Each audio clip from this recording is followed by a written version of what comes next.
Sitting in fifth period algebra is always a drag.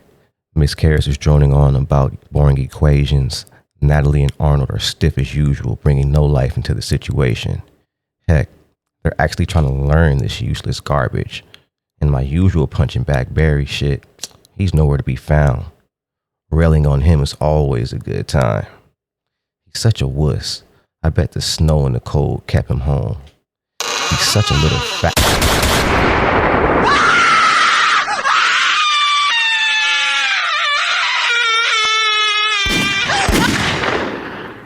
Welcome to the Death of Innocence podcast. Listener, be warned, today's episode contains talks of suicide, school shooting, self-harm, and other detrimental information. Please beware.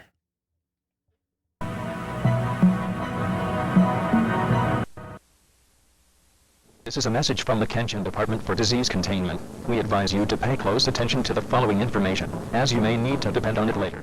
Thank you. Welcome to the Death of Innocence podcast. I be your host, I be Bud. And I be your co-host, Kimba, for this week. All right, and today's killer kid is going to be Barry Dale Loukaitis, the Moses Lake school shooter. Ooh, dangerous. Loukaitis sounds like a disease. Sounds like something you get on your dick and then it fall off. I'm so happy I don't have a dick. I don't have to worry about getting that. We're going to jump right into the early life. Barry Dale Loukaitis was born on February 26, 1981 to Terry Loukaitis and Joanne Phillips. He spent most of the early part of his life in Minnesota and Iowa. Then he moved to Washington in about the 5th grade. So, all angry states. I mean, who the fuck want to live in Washington, Iowa, Minnesota? It just sound like boring ass states. I mean, at least when he got to Washington, you know, the middle of the 90s, it's the grunge capital during that time. So it had some interesting shit going on there. You know what I'm saying? Even though I think Kurt Cobain was already dead, but Was he? yeah, By I think, 96? yeah, I think he got killed in 95 or 94. Never mind. Well, they say he suicided himself, but I don't believe that. Everybody has their theories. When you look at the evidence, it just don't add up. And then Courtney Love, don't get me started on her, but that's a whole another genre. Not in the genre. Really? Well, another podcast. Yeah. But yeah, they moved to Washington when he was in the 5th grade. They had a sandwich and ice cream shop. Oh, they sound like do-gooders. So, I mean, you got a ice cream and sandwich shop in a small town like Moses Lake. You live an American dream. Right. You're living a good life. Everybody, it's like Cheers. Everybody knows your name. Years before the tragic events, unfortunately, his father had began an affair because him and his wife became increasingly distant. And it's weird because, you know, Barry's mom was very, very domineering, and she often spoke of suicide. Like, every time she got into an argument with her husband, that was her go-to. Mm-hmm. See, that's not healthy. That's not healthy. That's not how you win the argument. Yeah, and she also would frequently imply to Barry that if she killed herself, he would have to kill himself too. So she was trying to make a suicide pact? Something like that. Or just trying to brainwash her kid into thinking that's what the fuck he's supposed to do. Like, bitch, if you did, I'm supposed to live on. Right. Like, what do you... I'm not supposed to go just because you gone. I have a whole life of my own. What are you talking about? His mom also suffered from clinical depression, which, you know, lasted a couple generations in their family, but we'll get into that stuff a little later on down the line. And what else we got? Don't worry about getting that. All right, so let's just jump right into the timeline and events. So it was a cold day on Friday, February 2nd, 1996. In fact, it was so cold that classes were delayed by 2 hours. But Barry didn't care. Instead, he skipped a few classes, but not his 5th period algebra class. Y'all heard it. He skipped the flute. Yeah, he skipped the flute class. So that would be banned. I'm having a Kimber day. Hey, everybody has a bad day. But not his 5th period algebra class. Instead, he cocked a rifle, went in to shoot, hitting Manuel point blank first, and then Arnold, and then Natalie was next. She got hit trying to slide under a table. Then he turned his sights on the Miss Cares, finding her behind her desk. Then boom, she's dispatched. Arnold tried to make his way to the back of the room where he collapsed. Couldn't make it no farther. Hold on. What does dispatch mean? You mean dispatch? She ended her career. Oh. She was dispatched to heaven. Yes, permanently retired. Got it. The room was now Barry's, but not for long. Hearing the gunshots and cries coming from the classroom, PE teacher John Lane sprang into action, racing straight into the class in Barry's line of fire. I feel like it's always the At least it was the PE teacher. Imagine it was like another algebra teacher. Science teacher. Fucking, what's that dude name? Bill Stein or whatever. Ben Stein. That clear eyes dude. I was going to say Bill Nye the Science Guy. No, Ben Stein. Clear eyes is awesome. That guy. Imagine somebody trying to talk you off the ledge with that voice. Imagine that teacher walking through the hall. You ain't getting saved for shit. No. It's over. But yeah, the PE teacher jumped in. He sprang into action. He raced straight into Barry's class and straight into Barry's line of fire. Thinking quick, he dove behind the same desk that was now a headstone for Miss Cares. Damn, bro. That's brutal. Damn. Alright. Barry, taking back the classroom, demanded the hero teacher reveal himself. He rose, noticing Natalie's arm, chest wounds, showing no concern for his own life, but instead pleading to remove Natalie from the classroom. I was one of the students? She got hit. I think she got hit second. Yeah. No, third. Oh, she got hit third. Manuel, Arnold, and Natalie. And then Natalie, yeah. So, he pleaded for her release. He wanted to get her some help because she was bleeding out on the floor, screaming and crying. You know what I'm saying? Barry said hell no, but eventually Barry relented and let a diabetic girl who also needed insulin go as well. So he let them. Nice. He let them out the classroom. Maybe he didn't have a problem with them. You know what I'm saying? But my guy Arnold collapsed in the back of the room. So gasping for air on the ground.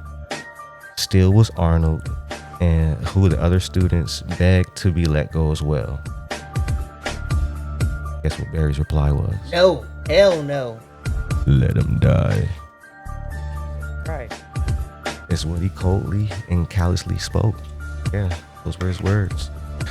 But eventually, he did let him get dragged away to safety.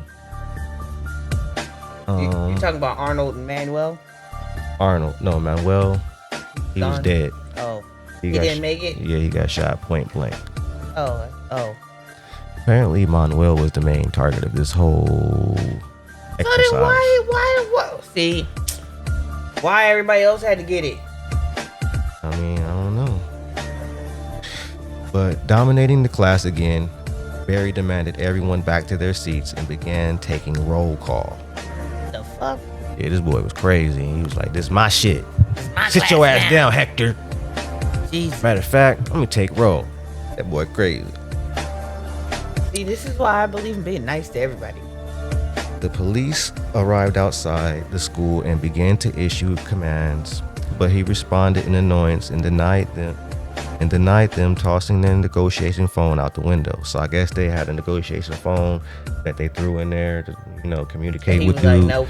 And dude said, no, fuck that. He threw that phone right out the window. He wasn't fucking with it. Thinking tactically, Barry said to the class that he needed a hostage. He knew a sharpshooter would be aiming for his head. So then he donned the barrel of the rifle with a black plastic bag and put some rubber bands and on it and commanded Mr. Lane to put it in his mouth. Wait a second. When did all of this happen? So this is happening after that. I guess they got out the last kid. No, like time frame. When is this happening? What do you mean by time frame? Like what year? This is 1996, February 2nd. Okay. Did you say that already? Yeah. Oh. So I think this is like a little bit before Columbine. Was that like? That was like late 96. Oh yeah, 99. I like it. I'm off. Yeah, 99. But yeah, where was I?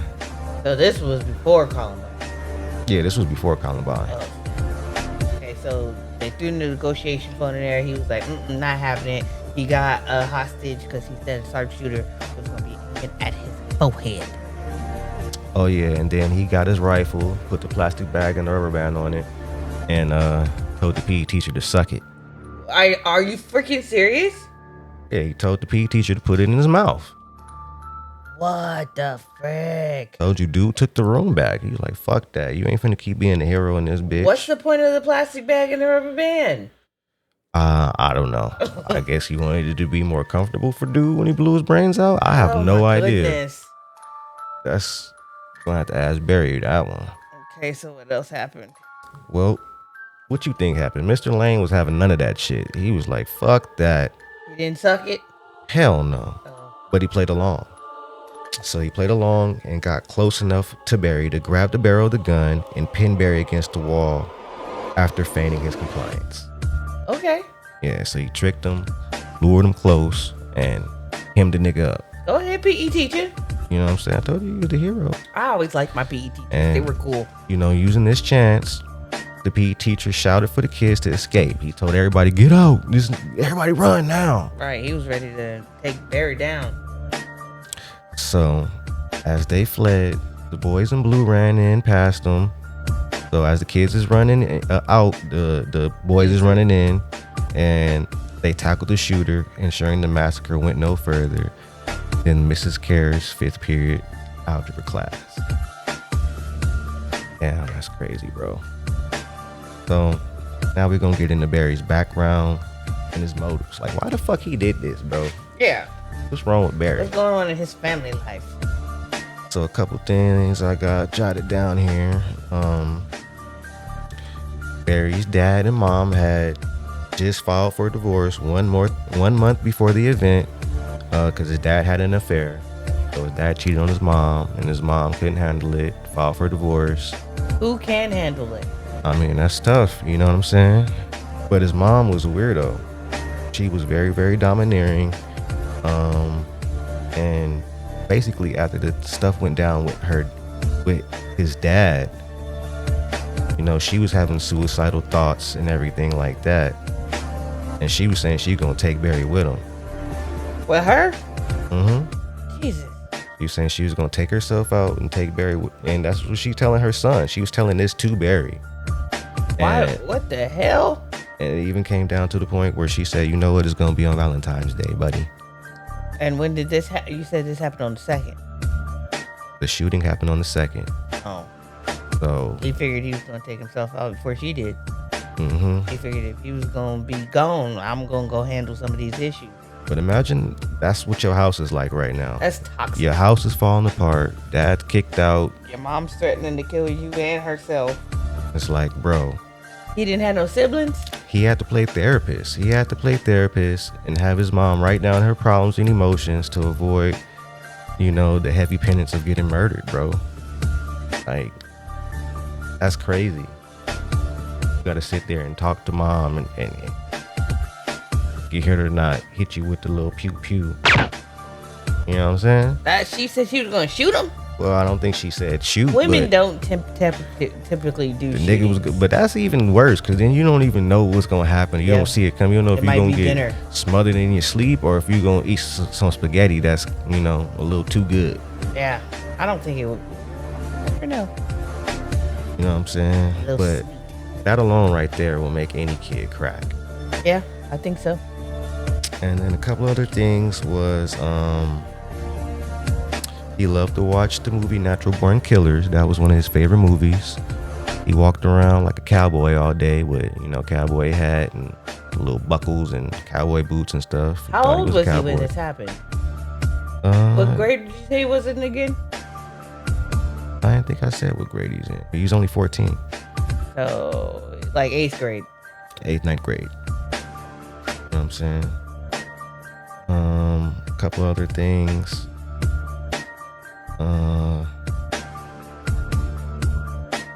And a couple other things I wrote down were Pearl Jam and the novel Rage by Stephen King, but we'll get into those a little later when we talk about the trial. Okay. A couple more things in his early life. He was a hyperactive kid. He was taking Ritalin, that good old Ritalin. But what does Ritalin do? Because every time I hear about a crime like this or a kid just fucking committing, offing themselves or something, like it's Ritalin, it's Prozac. You know what I'm saying? Like Prozac. That's to calm you down. It's like an antidepressant or whatever. Yeah. But I'm just saying these things don't really help because if they taking them, you're not supposed to die. Like, what's the point? Maybe he wasn't on the right dosage. So he was diagnosed clinically depressed. It ran in his family on both sides. Yep. I think up to 3 generations on his dad, and 4 generations on his mom's side. So it went deep. Hey, he was destined to be depressed. He got bullied in school. He got held down and peed on like Drake. What? Yeah, they put his head in the toilet. Kids are so mean in the 90s. That's why he claimed he only wanted to get Manuel because, Manuel humiliated him, calling him a fag. He must have pissed on him. You know what I'm saying? And he says the others were just unintended casualties. So I don't know if Manuel was the boy who pissed on him, but... How can your hate run that deep and that young, bro? Like, you haven't lived long enough to be that angry. I mean, if people are pissing on you, though, like... I'm talking about everybody in this situation. The pissers, the pissed on. Like, you're too young to be doing all that stuff. Nobody should piss on anybody unless it's consensual. My cousin, rest in peace, did that. He pissed on somebody. Intentionally? Yeah, in school. To be a bully? No, it wasn't to be a bully. I think he was just being an asshole and just pissed on him because he thought it was funny. That's being a bully. Well, I guess, but that opened up a whole can of worms. Yeah. And CPS ended up taking my cousin away. Well, my cousins away. Because one kid pissed on somebody else? He pissed on somebody else and he had to go talk to the counselor, and he said some other things to the counselor that led him about going on in his house. Yeah. Oh, man. That's why I hate the police. That was my first real experience with the police, is seeing them come take my cousin out, bro. Well, he pissed on somebody, and then he divulged some other information that led to that. You can't be mad at that. Yeah, he was R. Kellying at a young age, man. I don't know. Yeah, diddling. All right. Okay, so let's get into the trial and defense. All right, so we're going to get into the trial and the sentencing. So, Barry's mom, Joanne Phillips, says Pearl Jam's song Jeremy was the influence. That's why I mentioned Pearl Jam earlier. You remember that video? Nope. Bro, that video was iconic. It was a video where that little kid shot up somebody in his classroom and shit. I feel like I do remember this video. So that was like a major thing in that, because I remember them talking about this case at that time about that video as a kid. Seeing what's that one dude that used to always be on MTV News? I don't know. Damn, that white guy, what's his name? God. But anyway, yeah, he's the one who said it, and I remember that. So his mom, during the trial, that was one of the first things she mentioned. She said, "It was that stupid," you know what I'm saying? So she was trying to blame this on the video? Yeah, trying to blame the video, trying to blame something else. You know what I'm saying? Nope, you gotta blame your toxicness. But he was tried as an adult. Even though he was 14? Mm-hmm. Oh, shit. The trial was actually moved to Seattle due to the media attention. So, the media got a hold of it and started running it every 5 minutes. And the little small town, it's like, Moses fuck Lake that. sounds like a small town, and everybody knew what happened. So it doesn't sound like they could have had it there. Yeah, and it wasn't gonna be nobody that was not biased, so they had to move it. He tried to plead insanity on all counts, claiming he had mood swings. You alright over there? Yeah, fine. Gravity's a motherfucker, huh? Bitch. That little bit of panic that comes in when you think you're gonna fall in a chair. And then, along with his mom trying to blame that song, the prosecutors try to say, of course, that movie that we mentioned, Natural Born Killers, which is a great movie, by the way, tried to say that was a reason. And prosecutors also said the novel Rage by Stephen King was also an inspiration, along with that song Jeremy. And the reason why they said that is because, the Stephen King novel is basically what he did. A kid goes and, shoots the teacher. He doesn't shoot a bully, I think. He just kills the teacher and takes the class hostage. And that's basically what the novel Rage is about. So he combined all three of these yeah, together. He kind of put everything together. You know what I'm saying? And made it his own story.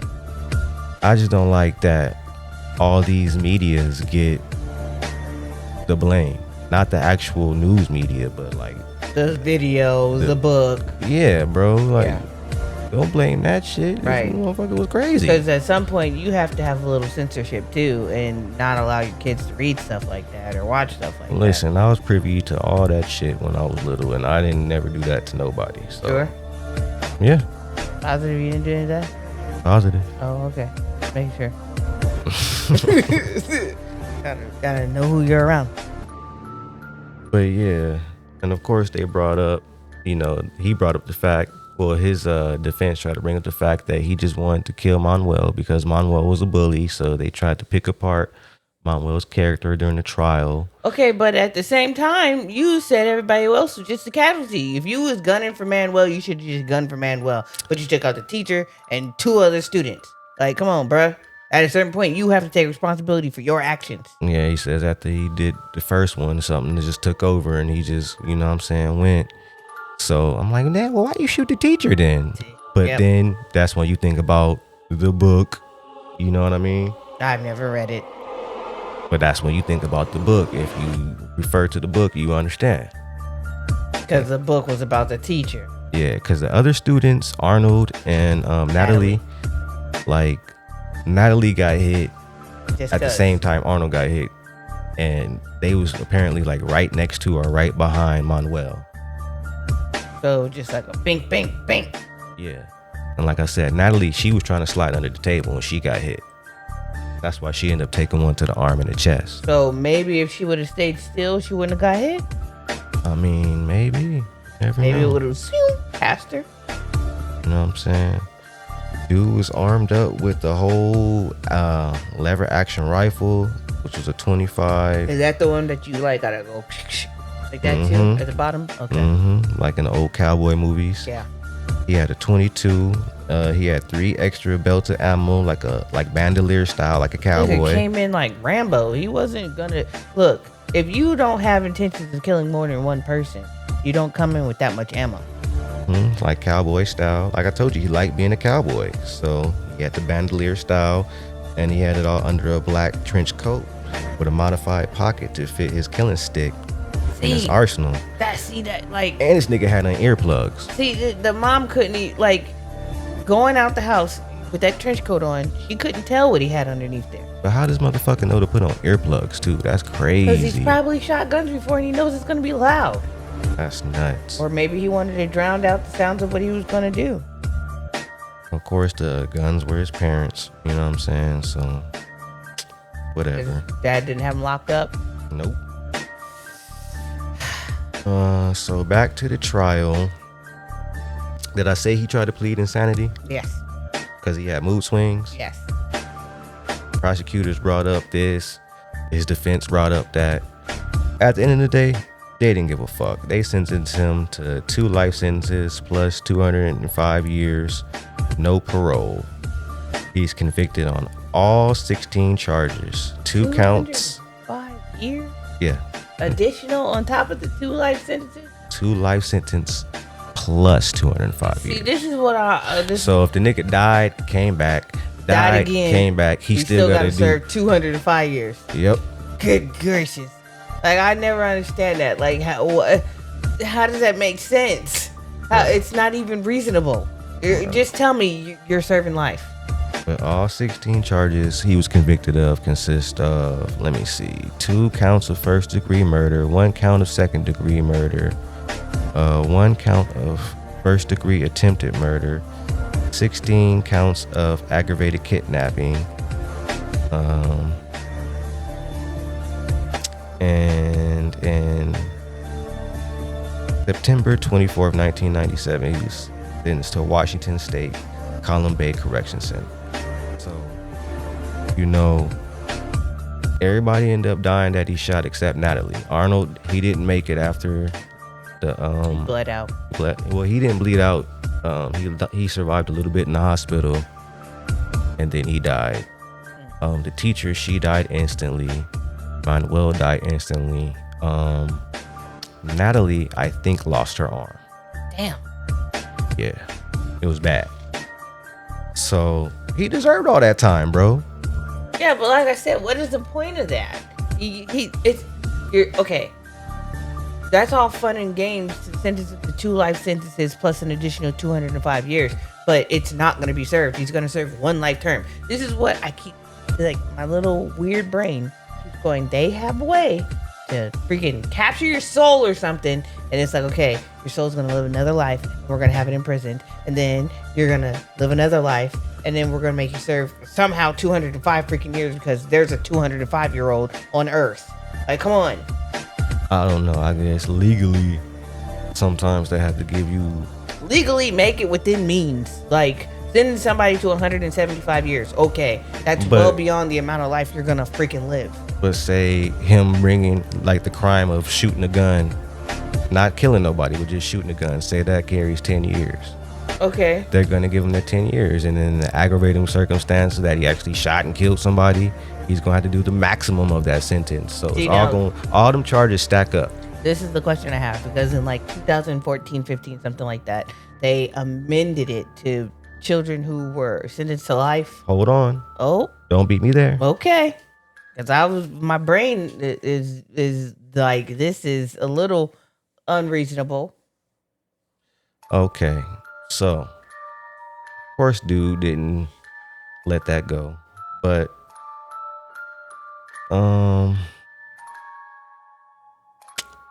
one of the parents of the trial said there's no happy ending. Either way it goes. For anybody. There's 2 kids that are no longer here. So even though he got all that time, she wasn't even happy. It was just like, bro, he was a kid too. Yeah. So he went and did an appeal, and in 1999 he was refused an appeal for his new trial.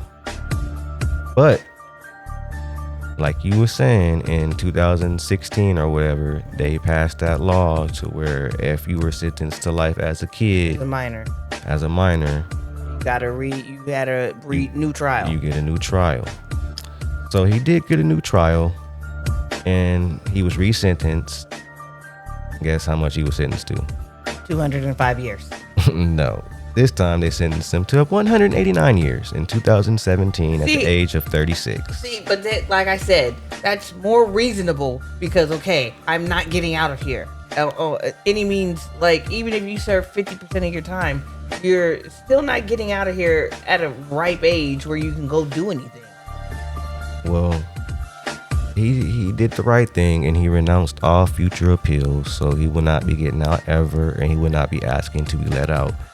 And I think that's fair, bro. You shouldn't put the family through that, because you know what they do. Live through that every time you go up for appeal, they're gonna have to say why they think you shouldn't be let out and all that kind of stuff. They have to relive it. It's do like all kind of petitions and all that stuff and relive everything. And it's like, bro, you killed their babies. I know your family was going through it. Your mom was gonna kill you and all that shit, but Come on, bro. Shouldn't that count as an aggravating circumstance? And I'm sure if he just popped Manuel, they would have gave him a break. You know what I'm saying? Yeah, he would have got like 50 years or something. Probably wouldn't even got more than 15 because of the bullying. Yeah, aggravating circumstance. You know what I'm saying? I call those aggravating circumstances. You shot a girl, you took hostages, you did the most, bro. You Right. killed the teacher for no damn reason. Yeah, you did a lot. And it was sad because, you know, during the trial, not the trial, the second trial, I think the teachers, one of the teachers, I think it was a daughter, she spoke up and she was saying, bro, you took my mom and all she wanted to do was teach. Like, she died with chalk and eraser in her hand, bro. That's fucked up. Like, that's, come on, bro. So he did the right thing. Now we're gonna jump into my 2 cents. Kim, I'm gonna let you take it away on this one. My 2 cents. I don't think I have any 2 cents. Everybody did the right thing. Well, besides the crime. If, like, you're gonna do something like that, like, they had therapists back then. They had True. counselors back then. Like, you can go Well, talk you know, to it wasn't somebody. this focus on mental health like they have Yeah, now. It we wasn't live nowhere in a near different time. that. But But still, if you're getting bullied, you can go talk to somebody. true, You can tell someone. true. There is always someone there. Even in the 90s, there was someone to go talk to. Like, I'm thinking about my school time in the 90s. If I did not feel good, I was up in the office telling somebody how I felt. Maybe I was just dramatic. Oh, you was one of them kids. I was always in the nurse's office. The nurse knew me. Get your ass away from me. Ugh, no. Look, the nurse in elementary school knew me by name because they knew I was coming in there to tell them I don't feel good. I don't like how this happened. I'm not agreeing with it right now. I need a timeout. Had your own little fucking section and shit Yep. set up for you. Yep. I had coloring and everything over there Oh to my ease God. my mind so I could get back into this day of education. Hey, you think we would have been friends? I tell you, I've told you before, when we were younger, we would not have dealt with each other because you was bad and I was good. I was a good kid. Yeah, right. Yeah, I was just over there talking about some. Fuck them. Nah, that was you. See, you was bad. No, I didn't even cuss until I got into like 7th grade. I don't believe you. I really didn't, and my friends had to like say a cuss word. Just say fuck. And I was like, oh, I can't do it. And then I remember the first time I said it, I thought the heavens and the earth were gonna depart and shit like that. I was not bad. You were bad. I was not bad. I was very good. I don't believe you. But yeah, my 2 cents. Like, there were people to talk to. You could have talked to somebody. It sounds like your parents had a little bit of money, so I'm assuming they had health insurance. So you could have went to a therapist or a counselor or someone. But my 2 cents, like I said, other than that, I feel like everybody did everything right. The PE teacher sprung into action. And it was with the 1-2s with the shits. Our hero. Yes, the hero of the day. This time, the cops actually, did what they were supposed to do. They Right. responded immediately, so you can't be mad at them there. And then, at the end of the day, Take notes, Texas. and at the end of the day, he did the right thing. He didn't say, no, I'm not guilty. Maybe he was a little insane, because you got to be a little insane to do something like this, but His whole world was falling apart. yeah, so he might have been a little insane because he was a little depressed. And that stuff makes you a little, insane at times. Well, like you heard me say, man, this dude had lineage in his family Right. of people being depressed. Right. So But It you would was think with a inevitable. lineage of depression, you know the signs and you know what to do. you think he would keep the gun away from that motherfucker? Right, at least keep it locked up in a freaking gun safe.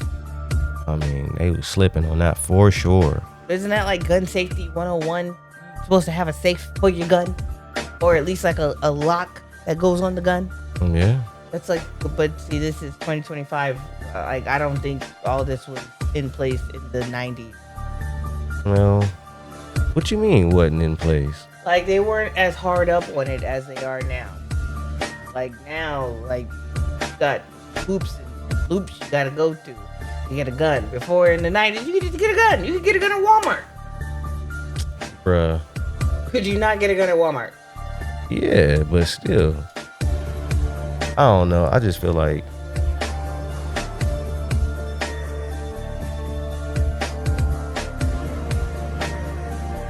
yeah, I feel you. So that's it on your 2 cents? Yep, I'm all up on my 2 cents. All right, it's my go. School shooters, bro.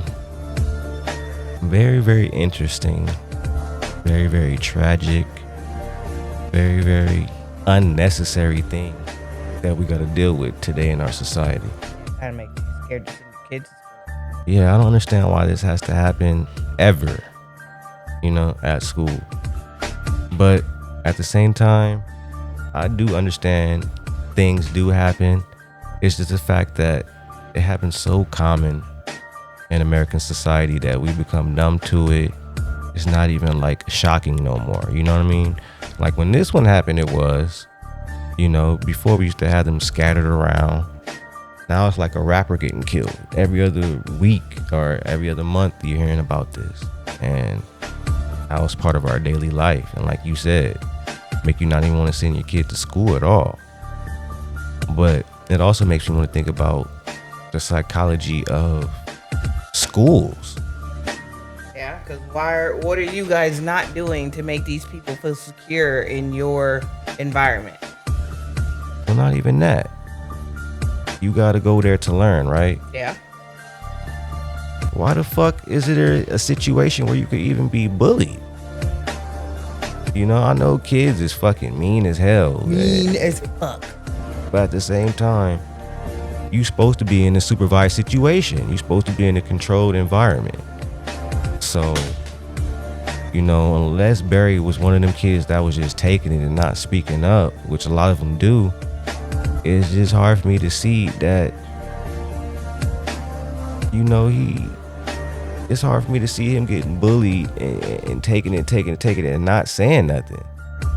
And if he did, he was saying it to the wrong person who wasn't doing anything about it. You know what I'm saying? And it just made me mad. And then when you think about the fact that this dude had to play therapist to his mama at 14 years old, bro? Yeah. She's talking about a double suicide. Well, murder suicide, or maybe killing the dad too. So maybe a double murder suicide. I feel like if she was talking about taking him out, she was talking about taking the husband out too. But bitch, even if that's what you really felt and you were Keep really it thinking to yourself. that, don't tell your 14-year-old Right. son that. Keep that shit to your fucking self. He got enough to carry with his nuts being full, Getting pissed on. getting pissed I on. didn't understand that. Bitch, anybody ask you nothing? I fucking hate AI. Damn, fucking assistants. But anyway, what was I saying? You were saying that he already had a lot on his shoulders. Yeah, his nuts was full. Motherfucker already in high school getting bullied, getting pissed on. Junior high. Whatever, junior high. He ain't got no girlfriend or nothing. You know what I'm saying? Like, just imagine if that's how it's working out in middle school, it's gonna be worse in high school. You know what I'm saying? Then y'all want to get a divorce, but you want to lay all this on him. Like, what was he gonna do? And then he had to sit there and talk you out of it? Yeah, that's a little toxic. Had to make you write down why you shouldn't do it? You know what I'm saying? Pros and cons. Like, what is going on here, bro? But it's like at the same time, how much can a 14-year-old do for you? How much can a 14-year-old talk you off the ledge? So, like I said, I see where he was pushed. But like you said, bro, like, what are you doing, man? You went in there and shot up everybody. Like, what did Miss Karras do? Right. She probably could have been the shoulder for you to lean on instead of you shooting her. You know what I mean? And another thing is, bro, learn how to fucking fight. Yeah. Put them dukes up. Beat Listen, that nigga ass. This goes to anybody out there listening. If you small and skinny getting picked on, maybe you can't win the fight. But guess what? You got heart, boy. You bust that motherfucker in his mouth and make him bleed his own motherfucking blood, he'll respect you. Then kick him in the balls. He's gonna leave you alone after that. Then kick him in the balls. I don't know about kicking in the balls, but hey, if you need to, If they're bigger than you and you're losing, kick them in the if balls. you need to get them up off you, hey, Kick them in the balls. I ain't mad at it, especially if it ain't a fair fight and dude bigger than you. That's what my mom always taught me. Kick them in the balls. But I'm serious. If somebody picking on you and they bigger than you and they trying to bully you, punch their ass in the fucking mouth. Even if you gonna lose, they gonna respect you. Look, there's always a strategy to get out of it. You bink them in the nose real good one time, that'll stun them, and it gives you time to run away. You kick them in the balls, that'll What stun I'm them. saying is you might have to take an ass whooping. Yeah. But as long as you get your lick in, that motherfucker will respect you and leave you the fuck alone after that. Because they ain't gonna want to fight every time. They ain't gonna want to get their shit bust. Boys are stupid. No, boys become friends after that. Trust me. I will never understand that. Because like I've told you before in past conversation, girls, it's up and it's stuck. We beefing forever. If I have to put my hands on you every time I see you, I'm putting my hands on you. And you dudes are like, all right, y'all help a motherfucker up off the ground. Come on. And then go play You gotta Pokemon. think, if it's a situation where they got broken up, you know, his friends there, your friends there, ain't nobody got stumped out crazy or nothing like that, or it wasn't no super embarrassing ass whooping where you just got slid up and down the floor, then yeah, man, we gonna shake hands after. But like you said, the nigga got pissed on. You can't come back from that. I really feel like Manuel did the pissing. Whoever pissed on him should have got kicked in their dick immediately. Yeah, I should have got pissed back As soon on. as I Should have got saw your spit dick on. come out, I would have punched it, slapped it, Even something. if you can't fight, you gotta scratch the nigga. Yeah. You should have retaliated right should then and have there. bit him in the dick. It's one thing for dudes to call you a fag or make fun of you, Those are words. but motherfucker pissed on you, bro. You gotta go walk around smelling like piss. Nah, I we're couldn't do it. squabbling. Like in my head, I can see how all that rage is directed towards a person. I can understand being that angry towards one person, but like I said, the anger is towards one fucking person. I've always been the kind of person, if I'm mad at you, I'm mad at you. I'm not mad at everybody else. I can be, I'm not gonna say nice, but cordial with everybody else. But if I'm mad at you, I'm mad at you. See what I'm saying? Yeah, bro. Like, but yeah, ain't nobody gonna piss on me and get away with it. Fuck all that. We gonna handle it right then and there. We gonna be some pissing motherfuckers. You would piss back on them. You would. Yes. You. I could see. Oh, you gonna piss on me? Piss. I'm gonna piss on you too. Shit, you better be happy I ain't got a shit. I'm throwing a turd at your ass. I've already seen how he is if the dogs pee on his shoe, bruh. He pees on the dog. Revenge, motherfucker. Payback some motherfucker. Go ahead, finish with your 2 cents. What else was I saying? Oh yeah, and then, you know, they always gotta blame the fucking movies. They always gotta blame the music. videos. They always gotta blame books and shit. Like, bro, suck a dick. That was creative outlet. Somebody was being creative and told a story. Those things are things that help people release those Yeah. negative emotions and those tensions and those hateful desires. You can do that through the media. That's what it's there for. You don't gotta actually do nothing to nobody, not ever. That's why they invented video games. You can go crazy on Grand Theft Auto. But some people take that shit into the real world. Well, that's the thing. If you were gonna kill somebody, you were gonna kill somebody. Now, if you saw something in a movie and that gave you an idea on how to kill somebody and you copy that, that don't mean that you did it because of the movie. You did it because you wanted to do it. Yeah, but you might have did it that way because of the movie. And, you know, media does have to take the blame there if you giving people crazy ideas and shit. Yeah, 'cause that music video was a little graphic. But a crazy motherfucker hears something crazy and they like it, they gonna try to do it. And that's my 2 cents. So, thank you guys for sitting with us today to talk Listening to about us babble. bullshit. Bullshit. Make sure to like and subscribe and join us next time On the Death of Innocence podcast. Yacht.